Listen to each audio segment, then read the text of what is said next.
What is up, people? Welcome to the show where we look at the world and just go, wait, what? Today, we're diving into the deep end of the contradiction pool. It's the little things that make no sense but define everything. Think about your buddy who swears by his morning cigarette. It calms my nerves. It sets me up for the day. But at 2 a.m. he's wide awake, scrolling and can't sleep. Bro, it's the nicotine. It calms you and also fires you up, like using gasoline to put out a fire. A tiny everyday paradox we all accept. This little rectangle of glass and metal is the contradiction machine. It connects you to a cousin in Bangalore instantly. You can watch a baby's first steps live in HD. Magic, right? We're closer than ever. But at dinner, everyone's heads are down. Connected to everyone except the person across from you. Let's talk about social media. The promise was so beautiful, wasn't it? Connect with anyone, anywhere. Find your tribe. Stay in touch with old high school friends you barely tolerated back then. And on the surface, it works. You've got 1,200 friends on Facebook, 2,000 followers on Instagram. You're a big deal on TikTok. Your digital social circle is massive. You get hundreds of likes on your birthday post. All those little hearts and thumbs ups. It's a digital standing ovation. You post a picture of your avocado toast, and boom, 150 people validate your breakfast choice. You feel seen. You feel popular. A 2023 study from Stanford University found heavy social media users report higher levels of loneliness than their less connected peers. The more friends you have online, the more isolated you can feel in real life. Why? Because you're scrolling through a highlight reel. The very design of these platforms is a paradox. They are built to bring us together, but their algorithms thrive on keeping us apart, glued to our screens. They create echo chambers where our own opinions are shouted back at us, making us feel right, but also more intolerant of anyone who disagrees. All right, let's talk about the drive-thru. It is the pinnacle of American ingenuity. You don't even have to get out of your car. You speak into a clown's mouth. You drive a few feet. A bag of hot, salty deliciousness is handed to you through a window. It's fast, it's cheap, it's convenient. In a world where we're all too busy, fast food is the perfect solution. Burger, fries, a soda, problem solved. But here's the twist you already know is coming. That quick fix leads to some very, very slow problems. Obesity, type 2 diabetes, heart disease, high blood pressure. It's a national crisis hiding in plain sight, wrapped in a colorful paper wrapper. The CDC just reported last year that over 42% of American adults are obese. So what do? We create healthy options. Don't want the fries? Get a side salad. But that salad comes with a packet of creamy ranch dressing that has more fat and calories than a small order of fries. It's a performance of health. It's like putting a Band-Aid on a bullet wound. We feel good about our choice, but we're still in the same trap. We're overworked and under-rested, making the allure of convenience almost impossible to resist. We're saving time, but we're spending our health. It's a trap, and we drive right into it every day. Let's get into the grind, the hustle culture. Rise and grind, sleep when you're dead. We have valorized the idea of working ourselves to the bone. Why? For the payoff. We work 60-hour weeks. We check emails at 11 p.m. We take calls on Sunday. We're doing it all for that moment of peace. That 2-week vacation in Hawaii. That long weekend at the cabin. That future where we can finally relax. The whole point of the relentless, soul-crushing work is to earn the leisure time to recover from the relentless, soul-crushing work. The ultimate scam. When we finally get that leisure time, we can't even enjoy it. A little notification popped up. It's a Slack message from Brenda in accounting. Just a quick question, she says. Suddenly, your mind is a million miles away. You're not on a beach anymore. You're in a spreadsheet. Technology promised us freedom, work from anywhere. But work from anywhere has a dark side. It also means work is everywhere. Your home is your office. Your vacation is your office. Your brain is your office. The hustle follows you. It's in your pocket, buzzing and demanding your attention. We are never fully on and never fully off. We're in a work-life purgatory. We chase a future state of relaxation that is constantly sabotaged by the present demands of our work. The dream is to earn our freedom, But the reality is that the tools we use to earn it are the very things that enslave us. We've all become environmentalists, right? Or at least we play one on TV. We carry our reusable water bottles, we say no to plastic straws, we buy organic kale, and yeah, we post pictures of our sustainable choices with the hashtag #GoGreen. But then, what's that on our doorstep? Oh, it's a mountain of cardboard boxes from Amazon. We needed a new phone case, and we needed it tomorrow. So we clicked a button, and a vast, complex, carbon-spewing logistics network was activated just for us. A product was plucked from a giant warehouse, put in a box, inside another box, loaded onto a truck, probably flown on a plane, and then driven to our house by a gig worker in a van. We're trying to save the planet by refusing a plastic straw while summoning a delivery van that gets 15 miles to the gallon. This is the great contradiction of modern environmentalism. We focus on small, personal, visible actions while participating in systems that do massive, invisible damage. Think about our food. We buy local strawberries at the farmer's market, but we also demand avocados from Mexico and coffee from Ethiopia year-round. The global supply chain that brings us these goods burns, honestly, an incredible amount of fossil fuels. We want to live sustainably, but we also want infinite choice and instant gratification. The planet can't support both. We want to have our organic cake and eat it too, delivered by drone in 30 minutes. Yet our lifestyles are fundamentally built on the very systems of consumption that are driving the crisis. We're trying to bail out a sinking ship with a teaspoon while a giant hole in the hull marked global consumerism gushes water. We want to save the world, but we're not willing to give up the conveniences that are destroying it. Modern medicine is a miracle. Let's just say it.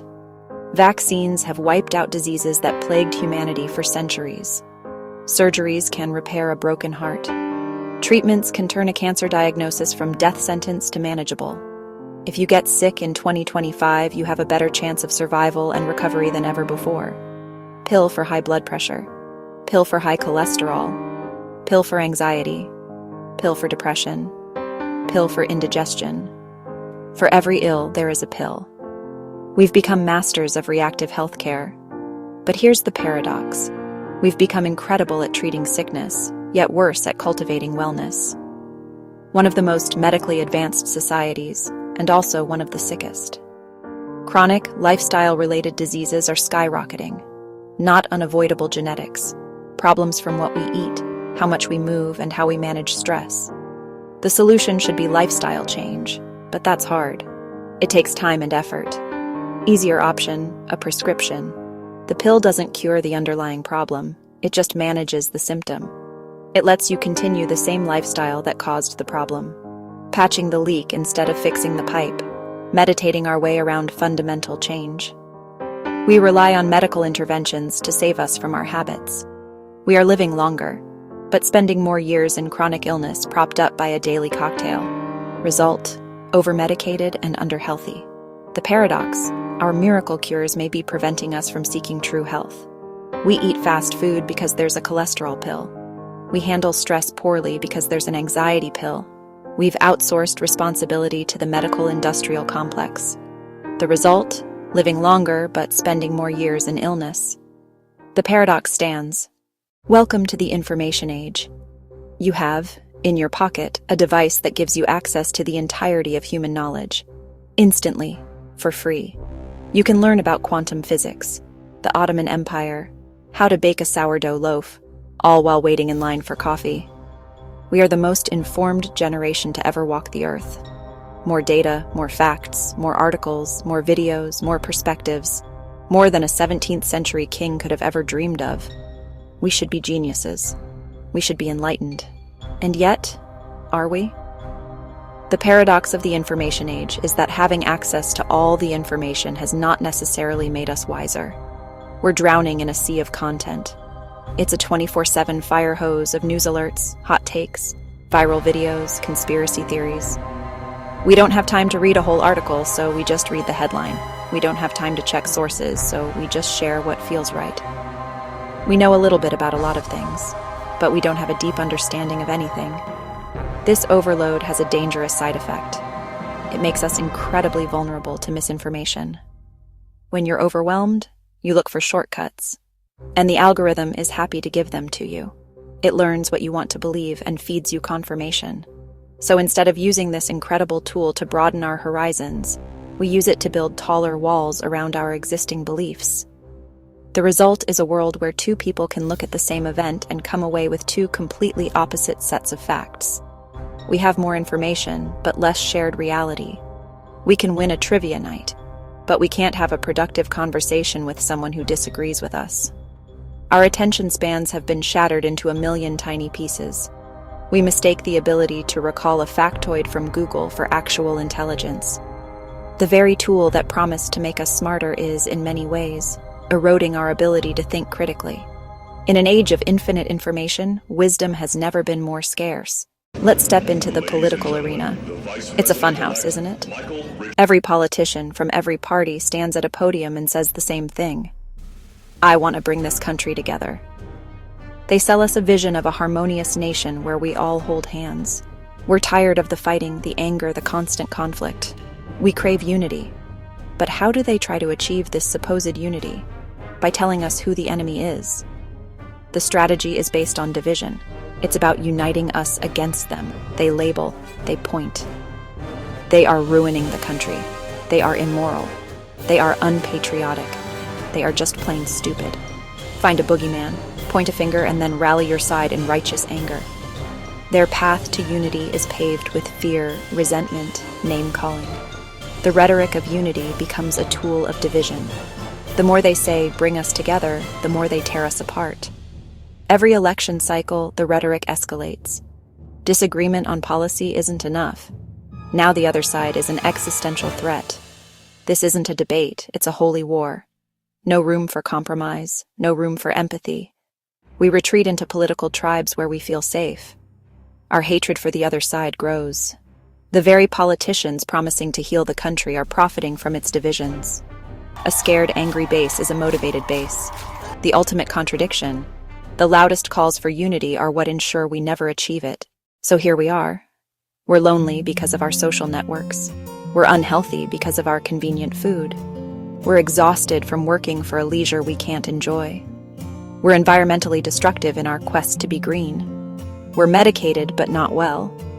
We're informed but not wise. And we're divided by the very people promising unity. It feels like we're trapped in a giant, global-sized escape room where every clue is a riddle that contradicts the last one. It's a big, messy, confusing gumbo of contradictions. So what do? Do we just give up and cry into our ethically questionable avocado toast? No. The first step is just to see it, to acknowledge the paradox, to look at the cigarette that both calms and stimulates, the phone that both connects and isolates, and just nod. There's a strange power in just naming the contradiction. It stops being an invisible force and becomes a tangible thing you can examine. Giving ourselves permission to see the world as the beautifully flawed, hypocritical, and nonsensical place it is can be incredibly liberating. The next step is to find the humor in it. You have to laugh.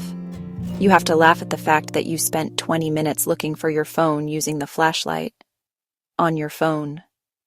You have to laugh at the fact that you drove to the gym to walk on a treadmill. Finally, we have to make conscious choices. Maybe that means putting your phone in a drawer for 2 hours every evening. Maybe it means learning to cook one simple, healthy meal a week. Maybe it means choosing presence over projection, well-being over convenience. Maybe it means using your access to information to read one deep article instead of 50 shallow headlines. We can't be perfect, but we can be better. Living in this paradoxical world isn't about finding all the answers. It's about learning to ask the right questions and then trying just a little bit to live them out. Good luck. You're gonna need it. Good luck. You're gonna need it.